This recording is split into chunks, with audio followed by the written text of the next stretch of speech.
Hi there. I'm Rich Dandliker. I'm the chief strategist at Vasa, and I got with me Tarek Khaled. Tarek, you want to introduce yourself?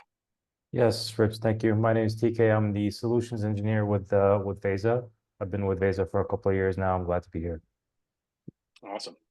So we wanted to talk a little bit more about the recent Microsoft breach, and in particular, wanted to give you a demo. And TK is going to go through and do that and actually show you exactly how Vasa can help that kind of attack vector. So just to introduce what happened again, and really more importantly, I'm going to start with why it was important. And if you guys were following the news, this hacking group, Midnight Blizzard, also known as Nobelium, which is a Russian intelligence state-sponsored group, got access essentially to all of Microsoft's corporate email, right? So a lot of really sensitive communications.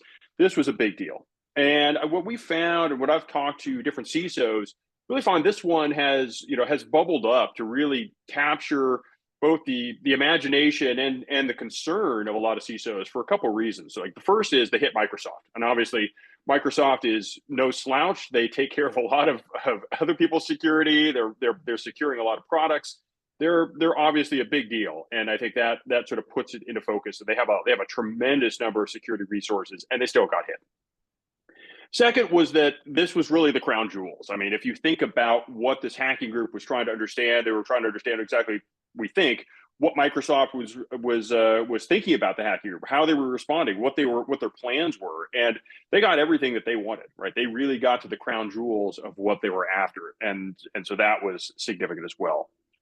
These hackers also have been, in the news, high profile. They're responsible for SolarWinds, so they're a well-known group, very high profile. And I think the last point is that it was the attack vector was pretty interesting in that it really centered around OAuth applications and the access that these got through service principals, through service accounts.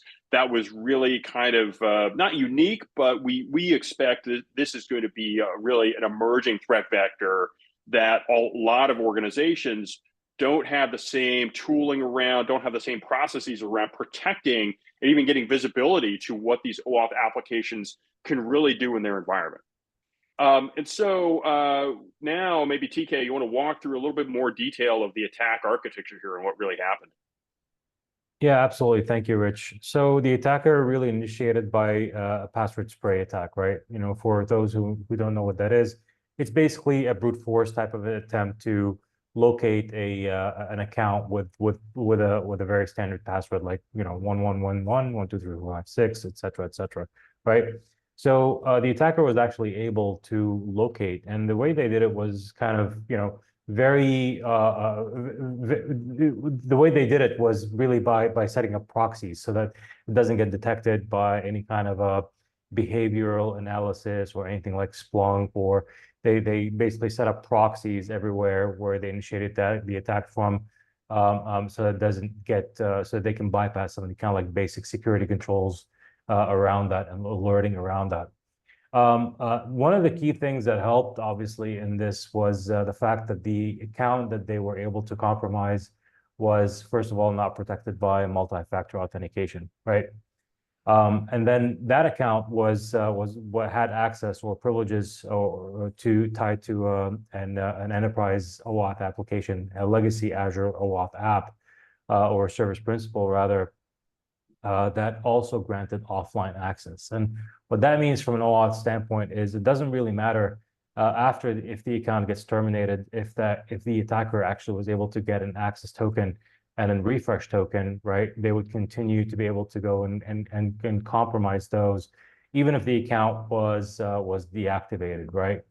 That legacy OAuth application also had high privilege, right? So it had the ability to access all users, and it had full access into Exchange Online O365, right? So it enabled them to move laterally in ways where they can go and create other accounts and also gain access or privileged access into Exchange Online, and then ultimately get to the content, right?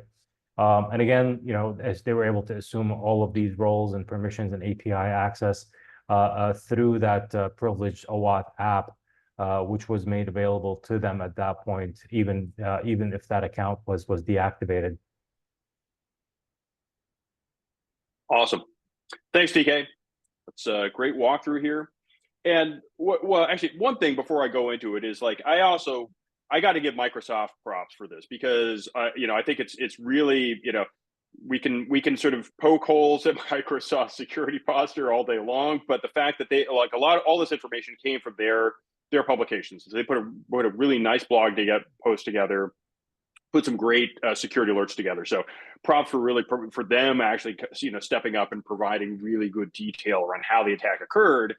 And so I think there are a number of different takeaways here that I really walked away with that I think are important to highlight here. And so the first is really, what an important role increased privilege played in this breach, right? This OAuth application that was in a test tenant, but also could get access to the corporate environment and production. Like that's a big deal. It's like having these sort of lingering unknown privileges around really played a big part in this. That was one point. The second point was really around this lack of access, visibility, and intelligence. Is that I'm guessing nobody really understood what this legacy OAuth application that was connected to a test tenant, right, really had access to. Like, one would assume if they'd done it, they would have gone and secured it. But like, oh, it's a test tenant, maybe that could be lower priority. But there's stuff lurking underneath it that has this ability to go and get access to other environments, to get other kinds of privilege that are not obvious. It's really hard to tell. The third thing is, when you're trying to decompose what all this stuff means, even if you had all this data, how would you understand what, EWS.access as app.all really means? Like, like you kind of got to be an Exchange administrator, someone who's really, really familiar with all that stuff to understand the implications of each of these granular permissions. And I guarantee you, like there's hundreds of these things floating all around. What do they really mean? What do they really provide? That could be really tough. The fourth thing is that, if you think about how most organizations are managing all this stuff, it's by roles, it's by role names. And, really, this is a great example where that approach fails. Like if you have a role, a custom role, or you've named it something, but it gets attached to this granular permission, that changes the entire game. It's not really about the role name, it's about the role definition, but actually getting down to the specific permissions, any one of which can have dramatic impact on your security posture and what a hacker can get access to. The last point here, which we'll come back to again, but really it's these machine identities. It's service principals, service accounts. This is really going to be key battleground here. When you think about identity security overall, traditionally processes and legacy IGA solutions, IAM solutions out there have been very human identity focused, and service accounts has sort of been a different regime. It's been the area of PAM, but when you think about it, these are all together. This is all identity security. I think we're going to see a lot more attacks that really center around these concepts of machine identities, service accounts, service principals that are really key here. All right. So with that, love to go into a demo here, and let me stop sharing here. So TK, you can take over and show us what Veza can do around this kind of scenario. Absolutely. Thank you, Rich. So what I plan to walk through basically is showing you how Veza can actually capture through risk metrics and dashboards, and the ability to go and flag for these types of behaviors, right? So this is the Azure portal, right? So what we did is we actually created a simple application, which is a legacy OAuth application in this case, and we granted similar scopes to the one that was actually mentioned in the Midnight Blizzard type of attack, right? Which basically is EWS access as user all, and O365 Exchange Online full access as application. So the nice thing is, again, like what Veza is doing is we're pulling all of that metadata directly from Azure, and we're building it into the Veza graph, right? So that we can easily go and flag for these types of scenarios and alert when such an application is actually online and is potentially high risk, right? So quite simply, if we go back to Veza and pull up Azure Service Principals from the graph. So if I say, show me all of my Azure Service Principals, this is basically a full list of every Azure application, every Service Principal machine identity application within that we were able to pull back from Azure. But now what I can actually do is I can filter based off of risk, right? So I can say, show me anything that actually has a risk level of a risk score of above a certain threshold. So greater than, let's say, 50, right, in this case. So immediately what you see is that one instance of that privileged legacy OAuth application. So when we actually take a look at this, we see what it's actually flagging it for. And it's basically flagging it for the midnight blizzard risk detection alert, right? And if I open that, basically it tells you the constraints. It tells you the actual criteria that we're flagging based off of. So we're looking for these types of entitlements where it enables somebody to go and actually move horizontally and leverage a type of escalation type of an attack, so that they can move laterally within the organization and gain more access through either creating additional accounts or elevating their privileges by being able to assume role or any kind of these scenarios, right?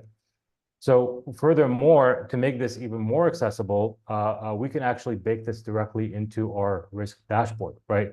So if I was going to go and say, like, show me all the actual critical events, you'll see immediately that midnight blizzard risk detection is actually flagged as an alert. And I can basically dive in and take a look at the actual report and see again from a different view, from a report-based view, as to what are the actual applications or service principals that meet the criteria. And here we're defining the criteria, and you can actually play around with the constraints and add more conditions that meet your requirements. And you can do this for pretty much virtually any type of use case, any kind of scenario, and you can customize that based on your requirements. Rich? Awesome.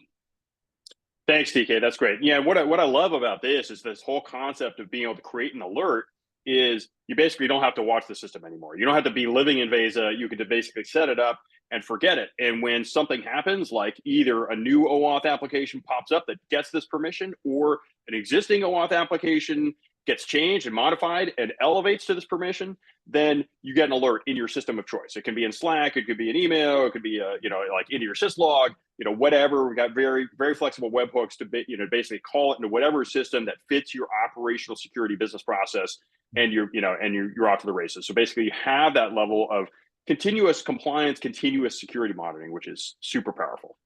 That's awesome. All right. So with that, I just wanted to kind of sum up here. And, and really kind of, I think the takeaway points here is like how Veza can help. First is just the fact that we cover these service accounts. We're not like these typical legacy IGA, IAM solutions. We cover both human identities, not just people in your HR system, but contractors, temporary workers, but also service accounts, these non-human identities, machine identities, service principals in Azure. We cover all that stuff and really give you that comprehensive view of who has access to what. We also provide true visibility all the way down to permissions. We're not stopping at just the role or the role description and saying, hey, it's super secret admin number 2. We actually go all the way down, even in this example, these very granular level permissions in Azure that provided the key piece to allow this attack to occur, this EWS access of permissions, or this, this essentially this role impersonation that allowed these OAuth apps to get access to all the different corporate email boxes. The third thing here is that we really allow you to prioritize, right? This is not something that is going to make your life harder because you think, oh my gosh, that sounds like a lot of information, but we can really make it simple by providing this overlay like a risk score that you can really provide a prioritization and say, hey, let me prioritize the other things I want to do. If I want to look at hey, like which vulnerabilities do I need to pay attention to? Really tying it back to identities and how much privilege each of the identities has, that's a really easy way to do it. Like, what is the potential blast radius of every identity that I've got in my environment? Veza provides that easy to prioritize overlay onto the rest of your security infrastructure by providing this quantified risk score that's extremely flexible. You can customize it to do whatever you want, but will also provide you some of these out-of-the-box things like this type of report that gives you insights into a midnight blizzard attack, right? And so it really, I think, is a useful and powerful tool to streamline your security operations and make you more secure. All right, with that, really, thanks for listening. And TK, thanks for the demo and showing us what Veza could do. And I look forward to talking to everybody more. Thanks for your time. Thank you.